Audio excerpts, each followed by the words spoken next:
We're performing a piece today called From the Lockout, the Revolution, and it tries to capture what it was like in Dublin and in the Dockland area in particular for people who were caught up in the events of 1913 that then went on, having taken on the bosses in 1913, to take on the British Empire in 1916, and some of them would have gone on further through the War of Independence and even into the Civil War. So this is the PEG, the East Wall PEG Drama and Variety Group.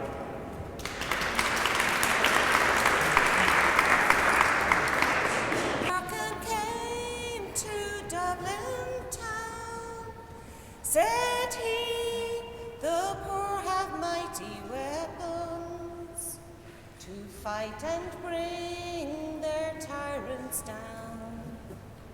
We are the poor of Dublin town. We are the poor of Dublin town. And where can the poor find mighty weapons to fight and bring Come follow me, said Larkin then. Come follow me, said Larkin then. And I will show you a mighty army and make you all free Irishmen. No ships must sail, no wheel must turn, no crane arm swing, no furnace burn, for these are far greater weapons than guns or gaudy uniforms. Come follow me, said Larkin then. Come follow me, said Larkin then, and I will show you a mighty army and make you all free Irishmen, and make you all free Irishmen. Comrades! Comrades! The mission I've come to preach is the divine mission of discontent. Look at the police. Look at them. Well-dressed and well-fed. Who feeds them? You do. Who clothes them? You do. And they batten you for it. Why? Because they are organised and disciplined, and you're not. Organise now. Stand together. Brother with brother. The great are not great. The great only appear great because we are on our knees. Let us arise! The masters of industry have degraded and enslaved the poor of this city. They have bought for a pittance 100,000 souls. But the moment has come to break that tyranny. Are you signing this form? No! Are you going to stand by our union? Yes! Then let the fellas with the battens hear your voices! Yes!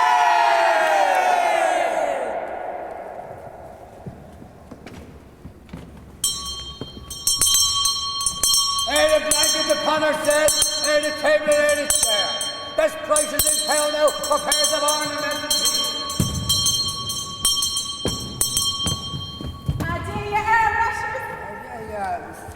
Are we going to be the grateful recipients of your always welcome patronage? I might have known it was Rashers when I heard the bell. Oh, do not ask for whom the bell tolls, Mrs. Hennessy. It tolls for thee. Are you feeling all right? Masterman, as buoyant as the bucket on the Boverty bottle. Now, isn't it well for some? Always able to earn a crust, without the inconvenience of wetting ashore. No pushing and no shoving. We don't want the Polish thinking Ayrton's oil pawnbrokers and sales establishment is the scene of an illegal assembly. Are you feeling all right? I'm fine, Rashers, I'm fine. Oh, I think I'm gone again. Oh. Here, sit down, Mrs. Hennessy. Oh, here, would you look at that? If I had that chair at home, I swear to God, Hennessy would never budge. Don't take a penny less than half a crown. Sure, I'll redeem it in a couple of weeks when they come back. Where's the baby? Mr. Mulholland's doing the beautiful fun. Ah, he'd be lost only for her. He loves the distraction. Do you know, Mrs. Mulhall, you know when you told me about the pain out there, where your husband's legs used to be? Well, it puts me mind of myself when I'm not gone. I do always think there's something missing. How is Mr. Mulhall? He's not very good. I should be at home with him now. I hope they're not going to keep us waiting too long. Divilled along and meet our best customer.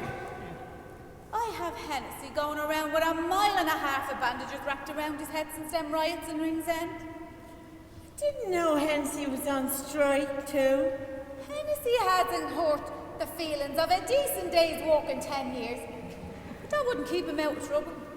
Nothing but would do for him to go down to Sackville Street on Bloody Sunday with the rest of them. He walked into me. His face was as white as a sheet.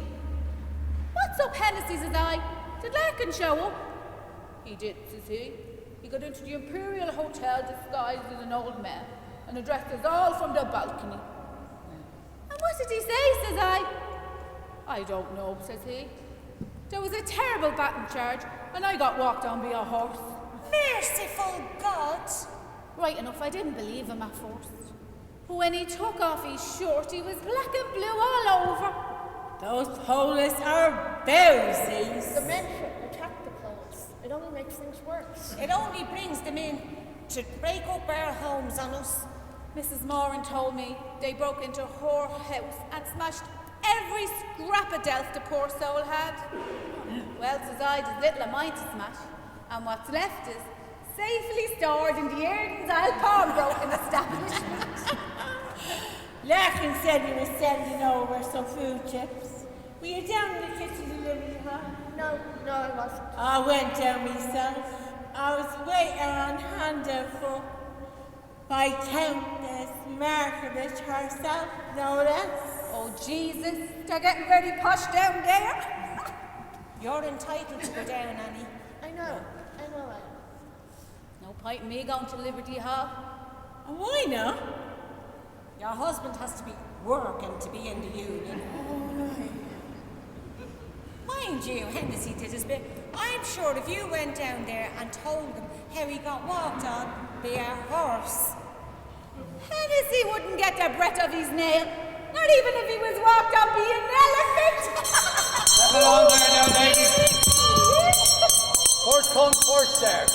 Left foot, right foot, and off you go. Like loosen that fella somewhere. There the blanket, the panel, there the table, and there the chair. Best prices in town now. Prepare them all in the seat. There the blanket, the panel, there the table, and there the chair. Best prices in town now. Prepare them all in the seat. The violets were sent in the woods, Nora, displaying her charms to the breeze. When I first said I loved only you, Nora, and you said you loved only me. The chestnut blooms gleam through the glade, Nora. The robins sang out on every tree. Oh, when I first said I loved only you, Nora, and you said you loved only me. The golden hued daffodils gleamed, Nora, and danced in the breeze on the lea. Oh, when I first said I loved only you, Nora, and you said you loved only me. The chestnut blooms gleam through the glade, Nora. The robin sang out on every tree. When I first said I loved only you, Nora, and you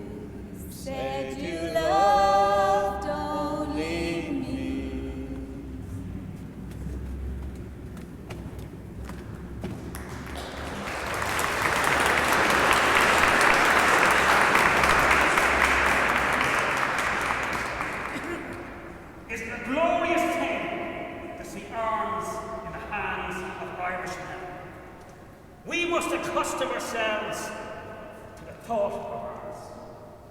We must accustom ourselves to the sight of arms. We must accustom ourselves to the use of arms. Bloodshed is a cleansing and sanctifying thing, and the nation that regards it as the final horror has lost its manhood. There are many things more horrible than bloodshed, and slavery is one of them. Comrade soldiers of the Irish Volunteers of the Citizen Army, we rejoice in this terrible war. The old heart of the earth needed to be warmed with the red wine of the battlefield. Such august homage was never offered to God as this. The homage of millions of lives given gladly for love of country. And we must be ready to pour out the same red wine in the same glorious sacrifice. For without the shedding of blood, there is no redemption. The last 16 months have been the most glorious in the history of Europe. Heroism has come back to the earth. War is a terrible thing, but war is not an evil thing. People in Ireland fear war because they don't know it. Ireland has not known the exhilaration of war for over 100 years, and when war comes to Ireland, she must welcome it, as she would welcome the angel of God. Our foes are strong, but strong as they are, they cannot undo the miracles of God, who ripens in the hearts of young men, seed sown by the young men of a former generation. They think they have pacified Ireland, think they have foreseen everything, think they have provided against everything. Fools. The fools! The fools! They have left us, our Fenian dead, and while Ireland holds these graves, Ireland unfree shall never be at peace.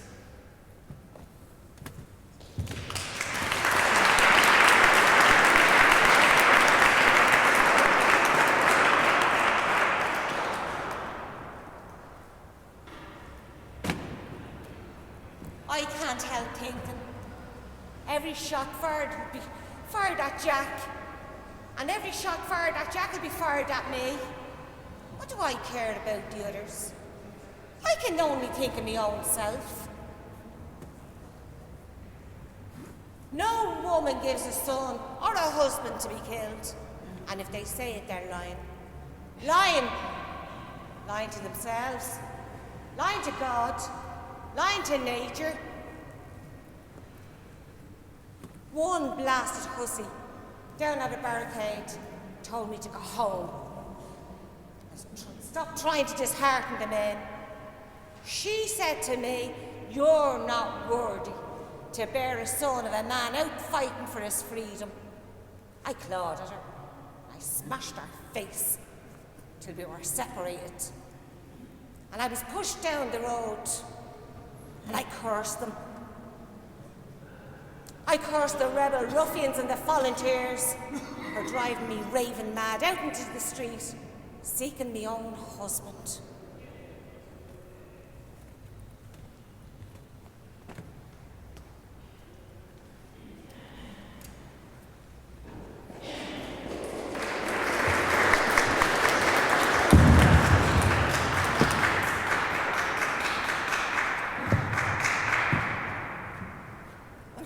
Your moleskin trousers for?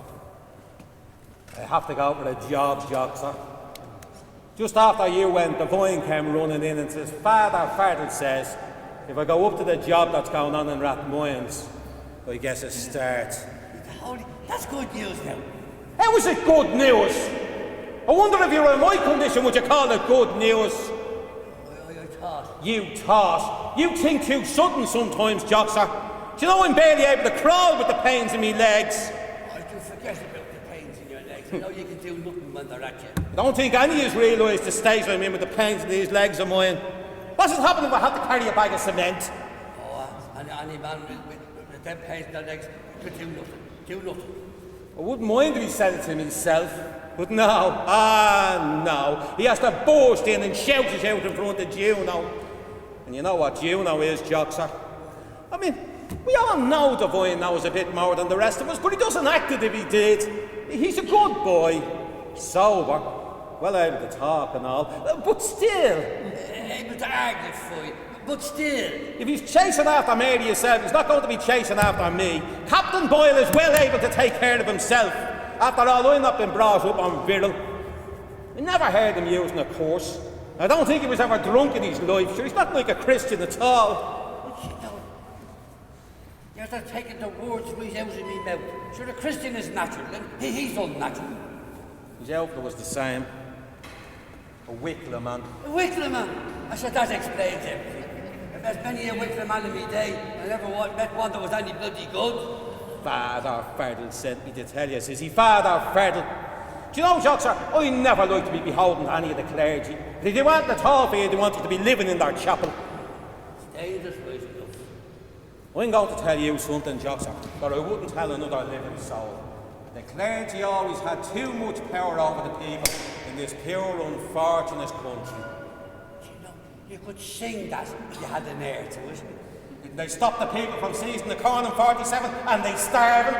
Didn't they down Parnell? Didn't they say, hell wasn't hot enough, nor eternity long enough to punish the Fenians? We don't forget, Joxer. We don't forget. If they've taken away everything else, they've left us our memory. A memory is the only friend that grief can call its own. That grief can call its own. Father Ferdle's beginning to take a great interest in Captain Boyle. Because of what Johnny did for his country, says he to me one time. It's a curious way to reward Johnny, be making his poor old father walk. But that's what the clergy wants, Joxer. Walk. Walk. Walk for me and you. Having us mewing from morning to night, so as they'll be in better fettle when they come hopping around for their Jewish job. We'll let him give his job to one of his hymn singing, prayer spouting, claw thumping, confraternity men. Probably with the days when you were stepping out on the deck of a manly ship, and the only sound you'd hear is, "Port your head up," and the only answer was, "Port there is, sir." Them was days, Joxer. Them was days. Nothing was too hot and heavy for me then. Sailing from the Gulf of Mexico to the Atlantic Ocean. I seen things, Joxer. I seen things that no mortal man should speak of that knows his catechism. Often and often, when I'd be fixed to the wheel be a marlin's bike, and the wind's blowing fierce, and the waves lashing and lashing, so do you think every minute was going to be our last? And as it blowed and blowed and... blew is the right word, Joxer, but blowed is what the sailors use. It's a darling. And as it blowed and blowed, I'd often look up, and I'd ask myself the question, what is the stars? What is the stars? That's the question. What is the stars? Then I'd take another look and I'd say, what is the moon? What is the moon? That is the question. What is the moon? What is the moon? Oh, Jesus, put the heart across me. I put us more a heart.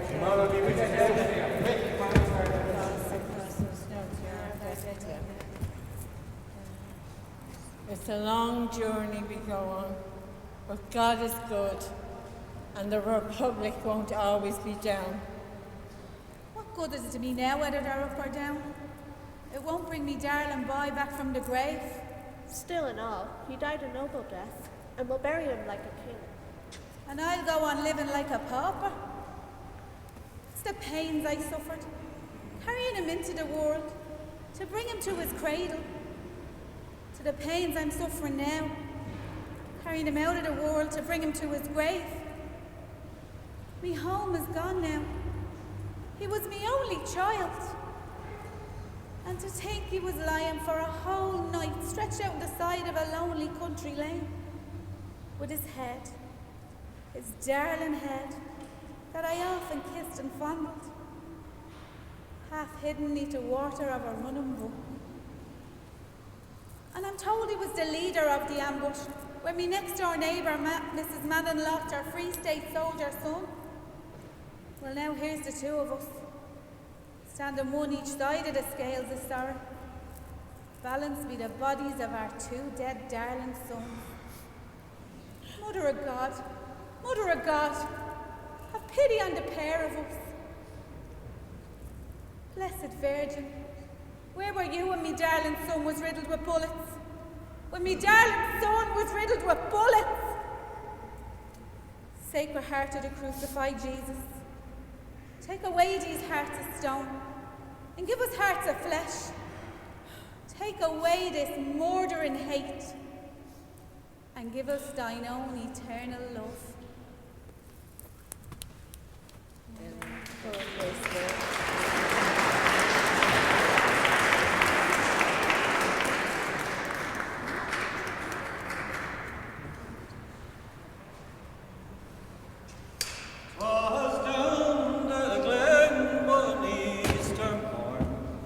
The city fair of Dine.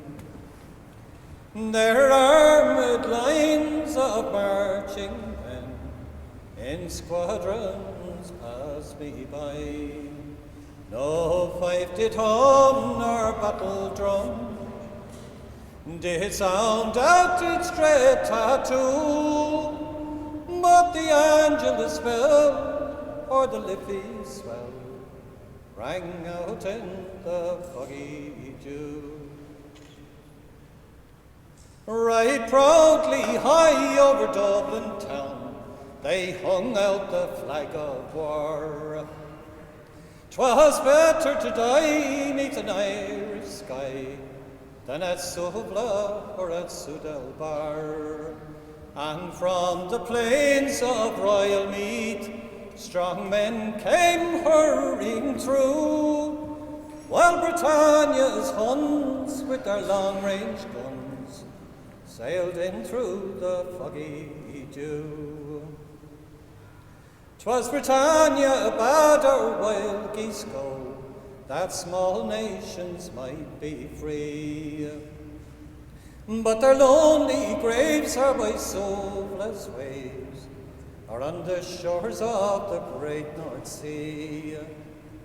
But had they died by Pierce's side, or fought along with Colbrew, their names we would keep where the Fenians sleep, 'neath the shade of the foggy dew. The night fell black, but the rifles' crack made perfidious Albion reel. Mid a leaden hail 7 tongues of flame burnt over the lines of steel. By each shining blade a prayer was said, that to Ireland her sons might be true. And when morning broke, still the war flag showed its folds in the foggy dew.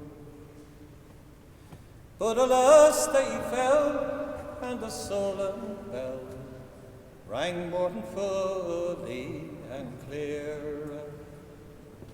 For those who died at Eastertide in the springtime of the year. But the world did gaze with deep amaze at those fearless ones but true, who fought the fight that freedom's light might shine through the foggy dew. And as back through the glen I rode again, my heart with grief was sore. For I parted then with valiant men I never would see more. And as to and fro in my dreams I go, I kneel and pray for you. For slavery fled, O rebel dead, when you fell in the foggy dew.